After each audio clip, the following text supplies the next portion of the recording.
May buntag sa tanan. Aniya na karon sa ikatulong nga Domingo sa ordinary time.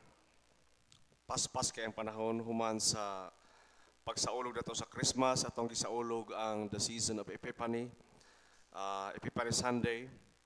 Then naanat ta karon sa season of ordinary time.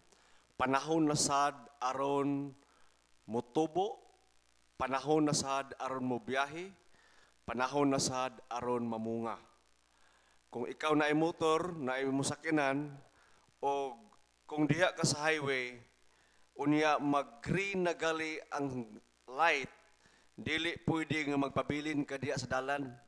Musirbato, masuko ka ng mga tao nga nasa imong likod kay wa pa ka nag-go, nga ting-go naman.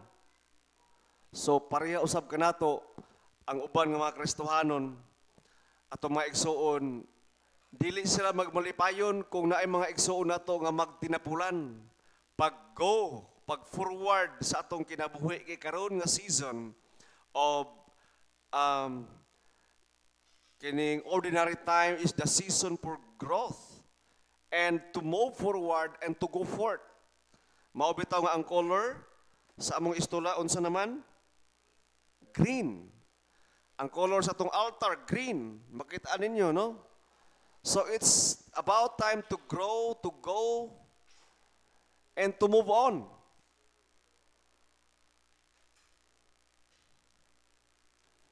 So muna maigsoon nga usahay mahimutang kaning instead nga mahimong blessing ang Kristohanon usahay dili maayo tan-awon nga mahimutang birahonon. No? So people are dragging you. Kana bitong ligid bitaw nga di mo tuyok. Itulod nimo sa kinan unya ang ligid di mo tuyok, di bagahi kay sa katanan. So hinaot unta nga ang atong pagkristohanon dili sama ni ana. Dili sama sa ligid nga gahi kayo patuyokon. Tungod kay naay uban sa ato diri nga nagdumili sa pag-abanti. Nga abanti ting abanti na ni. Okay? So this is the season for us to grow. O atong pamatud-an nga ang mga pulo nga atong nadawat kini mamunga na. So nindot kayo ang atong tema niini nga Domingo nagaingon ang tibuok lawas ni Kristo gitawag aron pagsulti o pagsangyaw sa kamatuoran. Duha, kita kunong tanan nga iyang mga lawas ni Kristo gitawag kuno kita aron pagsulti. Number 1. Og number 2, pagsangyaw. Naaday sangyaw, Pader, nga way sulti-sulti. Og naaday sulti-sulti nga way sangyaw-sangyaw. Naa. Kay supposedly, kita nga mga Kristohanon, first and foremost, ang atong pagsangyaw, mao ang atong pagkinabuhi.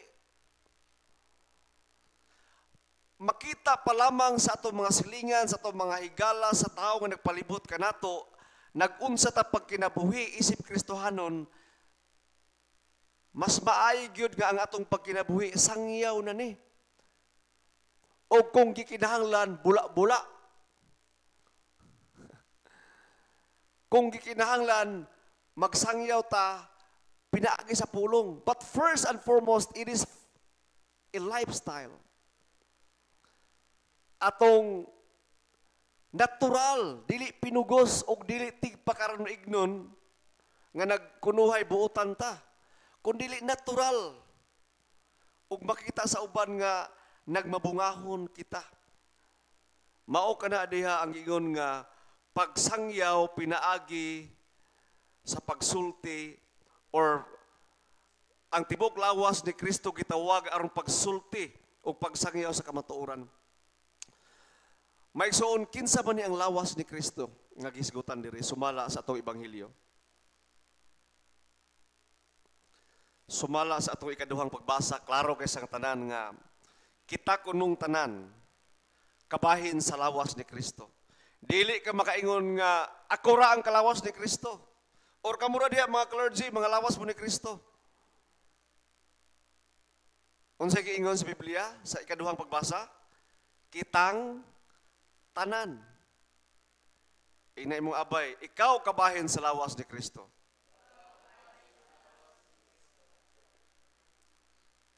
Kitang tanan mga igsoon. Bisan ikaw nag-isip ka, bisan ikaw nag-isip ka nga wala ba ko'y gibuhat, Father? Kabahin gipon ka sa lawas, wala kay gibuhat. But you are still part of the body.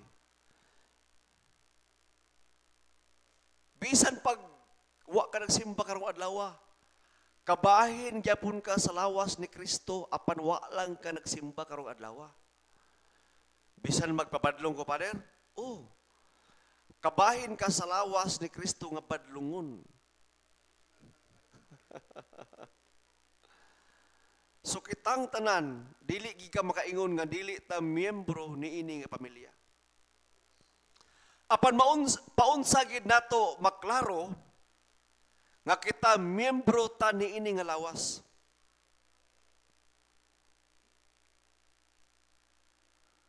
Ang miyembro sa lawas maigsuon, maktawag ka lang nga miyembro sa lawas kung ikaw mismo nakigsalo kanatong tanan sa pagkaon sa iyang kaugalingong lawas. Si Kristo, ang tanang miyembro sa iyang lawas, iyang gibahugan sa iyang kaugalingong lawas o kaugalingong dugo. Gihimo gisustintuhan kita sa Dios. Pinaagi sa iyang kaugalingon nga lawas o dugo. Sama sa usa ka inahan nga iyang gipakaon ang iyang anak, pinaagi sa iyang kaugalingon nga lawas o dugo. Di ba kanang bata mo pamataw? Ang didi sa ginikanan, iya man ang kaugalingon nga lawas. Iya man ang kaugalingon nga dugo. Maubitaw nga the best food is the milk from the mother. Pero iya ka ng lawas o dugo. Maubitaw there are daghan kay mga kaning milagro nga natabo. The miracle of the Corpus Christi, the body and blood of Christ. O gitan-aw sa mga scientist nga nung maning ostiyas nga nahimo mang dugo, na may dugo. O ilang gidissect, DNA man sa babae ang nakita, wala may DNA sa lalaki. Tungkol kay si Kristo, wala man siya gipakataw pinaagi ni San Jose. Gipakataw man siya pinaagi lunlun ang iyang puros pagkaon dito man sa iyang mamagikan. Galing lang lalang siya sa balaang espiritu. Posible pa ni way imposible sa Dios. Maigsuon makaingon lamang ikaw nga ikaw kabahin sa lawas ni Kristo kung ikaw mukaon diha sa lamisa sa Dios. Pader, katong mga uban simbahan, Pader, nga way lamisa. Una, walay kaon-kaon, Pader. Unsa man to sila, Pader? Di man ko, Diyos, di man ako na trabaho. Nga ako sila sunod-sunod rondo, ako silang tagaan og hukom. Muna ko, mura na ako sikwa na, hukom bitay, no? Huwis di kutsilyo. Wala na. Ang ginuuray bahala na. Apan isa ra ko masulti nila, wala pa sila ni ana nga kahingpitan ug anaa pa sila sa paglawig. Sama kita kaniadto sa Christian Life Fellowship, wala man tay lawas ug wa man tay lamisa ngano man nabuhi man ta. Grasya sa Ginoo. Tungod kay naa pa ta niadto nga paglawig ug wala pa ta niadto nga kaalam ug kahingpitan. Apan kita karon nga nasayod na ug mubiya kita niini nga pagtulunan, diha na ang kamatayon magsumikad. Kaya nga naman, wala naman nato gi-embrace ang pagtulunan nga gihatag sa Dios kanato. Mao kini ang Katoliko nga pagtulunan. Nga kitang mga Kristohanon, mahimo lamang kita nga lig-on ug mahimong buhi nga kabahin niini nga lawas kung kita mukaon sa lawas sa Dios. Mao bitaw diha sa Old Testament. What is the reason why ngano kuno nga ang dugo dili man pagkakanon og iyabuman. Diba sa Levitical law? The blood has to be poured out because the life is in the blood. Do not eat the blood of the animals or any blood. Ang reason sa Levitical law, because the life is in the blood. Why Christ instituted Eucharist and ordained and commanded to eat His flesh and drink His blood? Ngano man nga gisugo man ta nga atong kanon ang iyang lawas o inumon ang iyang dugo?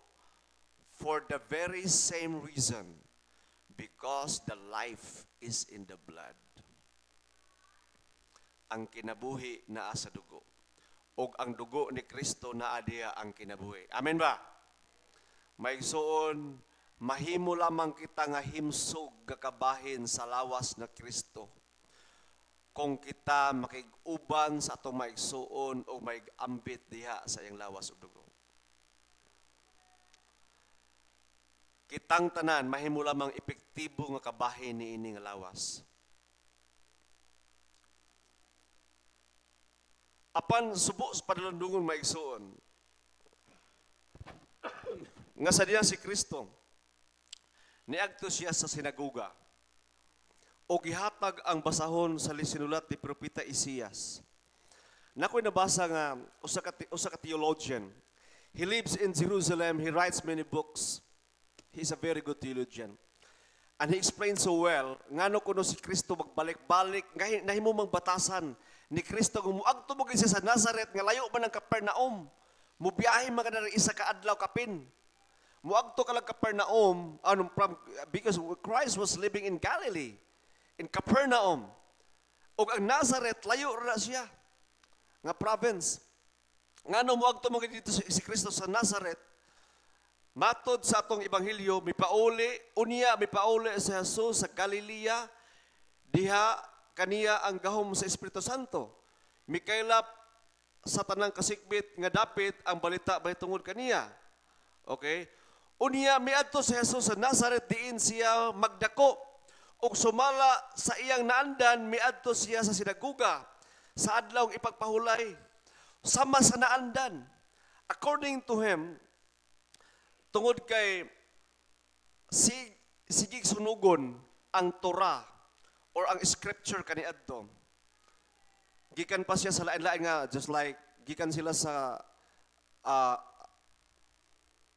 Greek Empire, napasa sila sa Roman Empire. O ang mga scripture sa ila, tungod sa ilang pagbalhin-balhin sa pagpuyo sa Israelite sa una tuon kay wa sila'y nasod, kagulingong nasod. Tungod kay they were under occupation. Giilalom sila sa Roman government kaniadto. Og nanimiligro ang ilang balaod. And according to him, the tribe of Joseph and Mary, sila ang na-assign dana nga portion sa book of Isaiah to memorize. They have to memorize it by heart. Tungod kay bisan pag masunog na ang Biblia or masunog na ang scripture because of the occupation, or they do not know what will happen, at least na-preserve sa iyang kasing-kasing nara. O sa iyang huna-huna kung unsay nasulat sa book of Isaiah. Dili gid siya mawala. And another family na sad mag-recite na sad sa lain nga part sa chapter. Another sa book of Daniel, lain na sa mga writings of the prophet. Ilan ang ginamemorize? O si Kristo mismo, assign siya niini nga portion sa kasulatan o iyan ni memoryado. Maubitaw nga pag-akto sa sinagoga, gihatag na lang sa synagogue leader ang katong scripture tungod kay kang Kristo to. And since Christ is the eldest of the family of Joseph, siya man ang anak ni Jose. O tradition tells us nga si Kristo naa siya laing mga magsuon. And some other believe nga he is the only son of Joseph and Mary. It doesn't matter, no?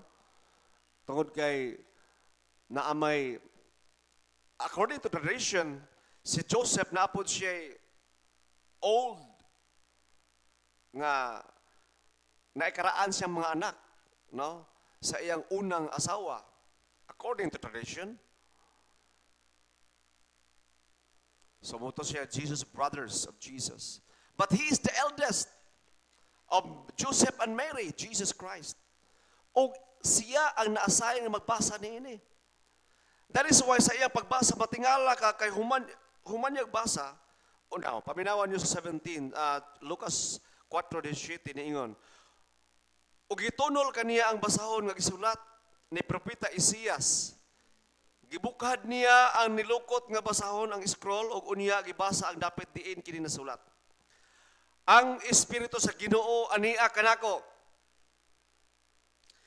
Gidihugan niya ako aron pagsangyaw sa maayong balita ngadto sa mga kabus. He anointed me to preach the good news to the poor. Gipadala ako niya aron pagsangyaw sa kagawasan ngadto sa mga binihag o pagpahiuli sa pananaw sa mga buta, pagpagawas sa mga dinaog-daog, o pagpahibalo sa tuig nga ang Ginoo muluwas sa iyang katawhan. Unya gilukot ni Jesus ang basahon giuli ngadto sa mga piniyalan ug milingkod siya. Paminaw, mitutok kaniya ang tanan. Human basa mitutok kaniya ang tanan dito sa sinagoga. Ngano man ka? Because according to this scholar, Joe Amaral, in the synagogue na siya tawag dito the seat of Moses. Sa sinagoga na ay ingkuranan ni Moises. That only the second Moses, who is siya lamang ang naikatungod nga mulingkod ni adto. And Jesus Christ as the second Moses, as the fulfillment of the law and the prophet, nilingkod siya dito. And all eyes were glued on him. Nituto kaniya, na-amaze sila. Tungod kay ngano nilingkod siya dito. Og niingon pagid siya sa katapusan sa iyang pagsulti. This part of the scripture kuno is being fulfilled upon your hearing. Kining bahina sa kasulatan na tuman kini karon. Og ang tanang tawo mituto kaniya. Maigsuon tanawa ang una niyang gisulti. Ang espiritu sa Ginoo ania kanako gidihugan niya ako aron pagsangyaw sa maayong balita ngadto sa mga kabus. Ngano sa kabus naman way labot ang dato? Way labot ang mga regular nga mga tao? Sa kabus na bagid maigsuon ang maayong balita. Kita diri sa Christ the Redeemer pamilya man tangad to rin sa mga kabus, way labot ang mga kwarta-kwartahan na eh. Musugot ang sa dili maigsuon kita tanan kabus. Dadi usugot na pader eh. Arang sa una pader kabus mi pero karon gatag mig tights pader. Dato na mi. Unsa gyud ni Kristo? Blessed are the poor in spirit, for they shall have the kingdom of God. Bulahan kadtong mga kabus sa espiritu kay ila ang ginghirian sa Dios. Musugutag sa dili maigsuon mga kabus kita og mga gutom kita. Ang pasabot ni ana nanginahanglan kita og Dios. Kay kung moingon gali ta nga dili daw kabus Father nan wa ka na nagkinahanglan Dios kay ang kabus lamang ang mga tao nga uhaw. Kabus, uhaw, gigutom.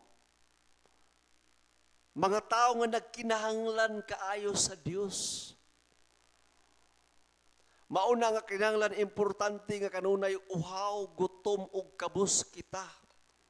Bisan gipananginan kita sa Dios sa tanang maayong butang apan ang atong mentalidad sa pagkakabus nga nanginahanglan kita, giuhaw kita, gigutom kita sa Dios, magpabilin ka na sa matag adlaw.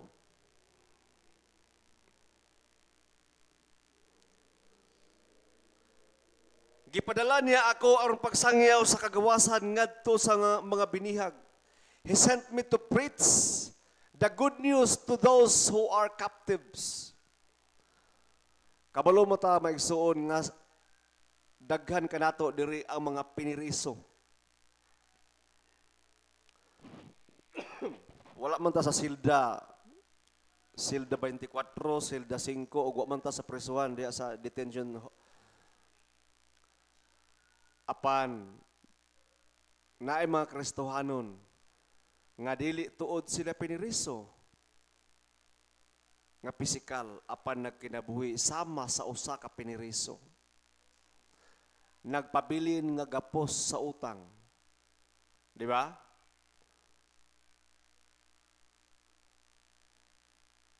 Kanina ba yung utang sa tinuod lang, it's a very cruel master. Money is a good servant but a cruel master. Nindot mo na kwarta ka, maayo sugo-sugo ng kwarta. Maayo gamiton apan kung maulipon ka sa kwarta. Gusto gid mo madato, sudlan mo bisan unsa. Og ang atong kinabuhi nagkalit-silitsi. Naulipon na ta. Gawas no ang tuod ta. Maka-smile tag panagsaapan ang atong kasing-kasing na ulipon sa bisyo. Mga vices, bisyo. Bisyo sa sugal, bisyo sa Mobile Legend, mga batanon, mga bata. Na-survey na ingon nga kung gusto ko yung madaot ang kaugmaon sa imong anak, taga-eg cellphone. Yeah. Tungod kay nagtuo ka nga natabangan nato sila, na bright sila, maay nang imo in English. Gusto niyo madaot ang iyong anak, iyang kaugmaon, taga-eg cellphone. Wa ko na buot ng bata, bisan unsan lay tan-aw na diha. Daw bi imong ikaw gidikanan po imong cellphone, wala na nakalak ng mga porno diha. Napa sa cellphone, how to commit suicide. Napay password na basahan ako nga kuan. I will live up to 45. So laguta kada og gid. Mabuhi lang kuno siya 45 years old. Why buot lagi? Daghan kayo mga satanism diya cellphone. Naapay the song of Satan diya nga imong i-chant nimo nga gwapo paminawon. Kading nindot kay paminawon ang kuan. Pero sus kami nag-memorize naman na imong anak dahil sa mga ngalan sa mga demonyo. Nya nindot na ba kay paminawon ang rhyme? Unya ako nakapaminaw ko dito one time, magbalik-balik sa akong mind. Bisan dili kuan kani magbalik-balik siya, mag-play siya ba, mo linger siya sa imong mind. So mga ginikanan, tabangan na to tanan atong mga anak. Kontrolagi na sila sa cellphone. Ayaw ginahimo nga pamahaw paniud to panihapon ang cellphone, unyahan to itapa nila, mabuang sila. Samtang kaya pa. Mga binihag nga mga tao sa drugs, sa mga bisyo. Na-silent karon nga bisyo nga kusog makabihag. Pornography. In English, manapader, unsa manapader? Bold. Sa tanaw bold ba cellphone? English gyapon. Hubo-hubo. Bomba pakihilawas na cellphone. Bantayan niyo na. Tungod kay ang imo mga anak, they are having an affair, one night stand with the devil. O ilan ang buhaton. O mahimo na lang stronghold. Mahimo na nila gapos sa ilang kinabuhi. Mahimo silang binilanggo ni ana. Og dili ra ba na matanggal sa ilang utok? Lisod kay tanggalon.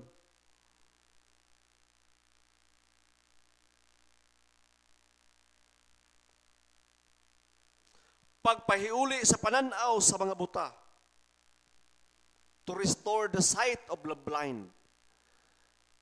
Kabalo ka ba isunoon sa nakapablind sa ato? Sala.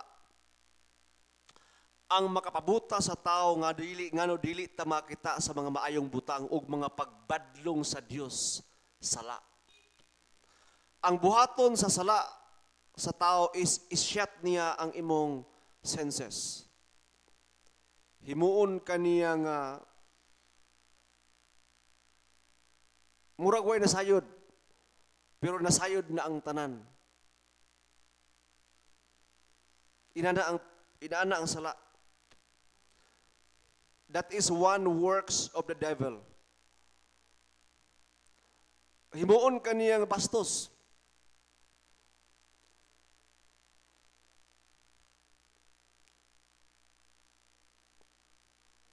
Unya ang ganahan sa sala, balik-balik.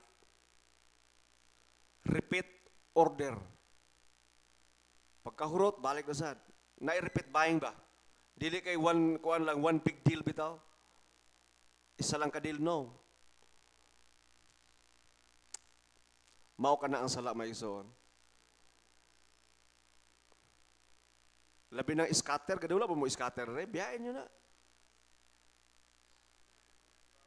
Hadlok na siya. Ginagmay lang na. Pati ka ng short race. Moingon ta nga, lingaw-lingaw ron na pader. Lingaw-lingaw pa na karon. Pero bantay makadaog ka. Di ba mo taya na sa kaotro? Taya, mangaliwa kadaog. Alam mo nang makadaog na. Bagdok, hiring, murag buang, compute, sos. Katawang yawa. Ha. Isahan ka na ako. Di ka mabuguan ha. Di ka mabungkag ha. Kaya hinimbahon kay kadre ka na ako igon sa short dress. Scatter. Bisa unsa na lang ang sugal. Di ba na mao ang gitudlo sa Ginoo gid sa ato? Ang gitudlo gid sa ato sa Ginoo ang pagkakugi. Ang iyang pagkakugi o ang iyang panalangin. Nga ang Ginoo di sa diyang ikaw makugihon, iya kang giyahan og iyang panalanginan ang imong trabaho o ang imong negosyo. Wala na ingon ang Ginoo nga iyang panalanginan ang imong bisyo o ang imong sugal.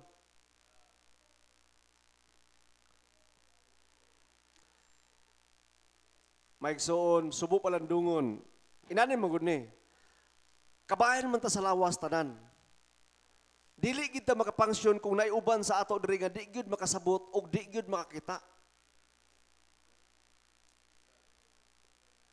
Mao bitaw nga kung kabayan ka sa lawas apan wa kay gibuhat, dili gid ka mahimong epektibo nga kabahin. Kung wala kay gibuhat, mahimo gid ka nga pabigat. Arsahonon ka ba? Oy sister, kaning i-text ka na ako ha, kaning magsimba na ha. Ino na, agtuon gini mo. Kanang imog yung paluapon. Dili na unta ta inana. Kita na sa unta ang mag-follow up sa uban. Kay kung Kristohanon gali ka, nga sige kapag paluapon, baby kapag kaayo, naapa ka sa stage nga, dili man siguro pabigat, part man na sa ministry namo, part man na sa pagkapamilya, apan dili na unta ta mapabilin nga hantod karon ba? Kung dugay na ta nangalagad sa Ginoo, dili na unta ta inana. Kita na unta ang mag-reach out sa uban ug mag-follow up sa ila.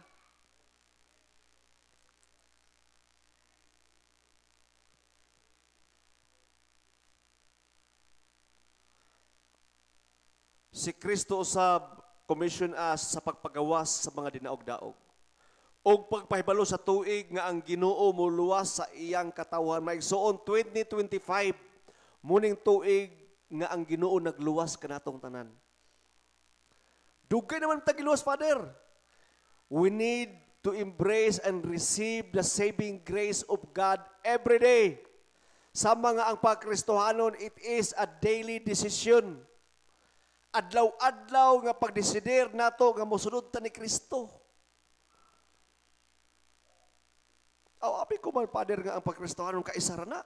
Kanang dawato nimo si Kristo niya, born again na ka niya, kristohanon dayon ka. Tinuod na, apan ang pagsunod, desisyon kada adlaw. Tungod kay daghan mga kristohanon nga nauna apan naulahi. Og daghan sad naulahi apan Nauna.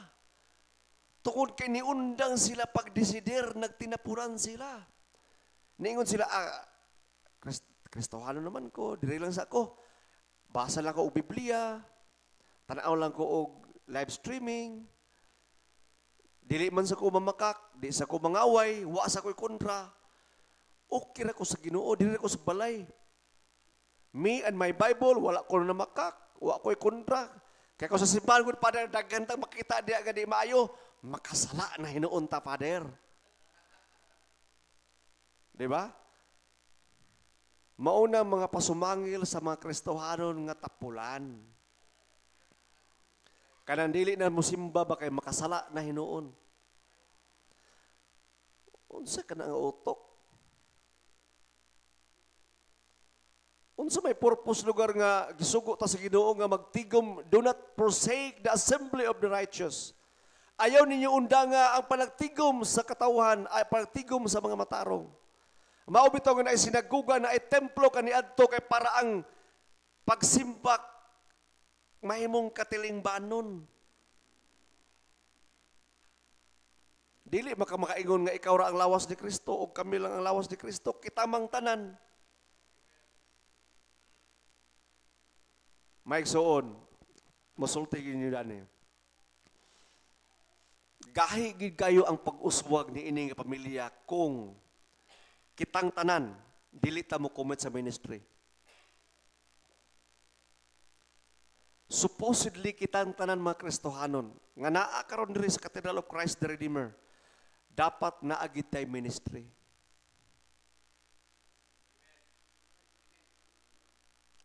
Dili kita makaasa sa mga clergy lang, mga acolyte, mga dance, mga musicians, kanang mga multimedia reader na to kadina. Si Jaini, paningot in town, basa, kay nalibot siya sa iya isulti. Ligi siya siyang papa, sa isulti. Papa po niya, dungo po, di po abtik.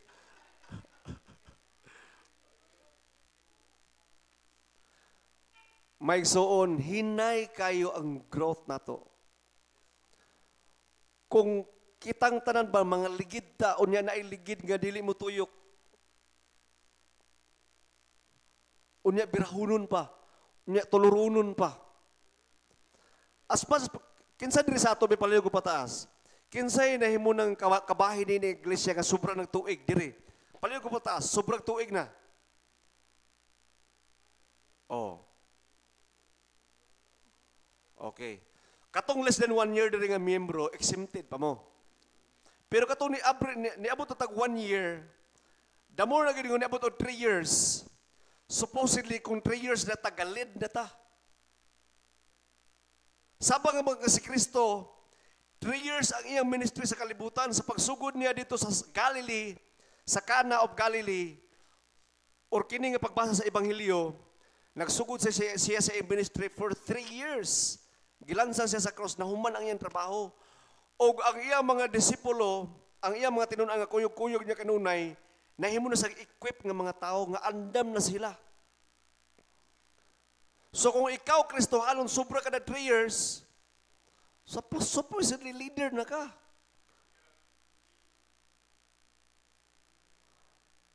May suon atong i-desire tanan, kita tanan diri, nga naagid tay ministry.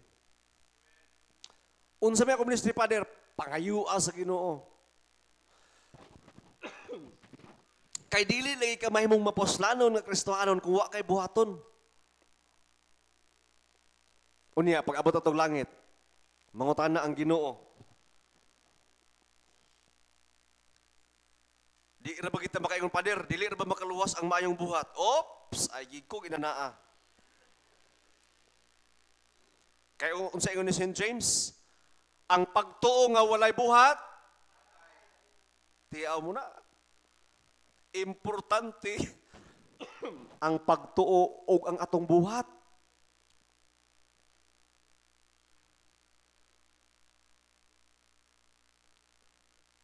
Unya, pag abot sa langit, pangutanon ka, unsa imong gibuhat sa Cathedral of Christ the Redeemer be?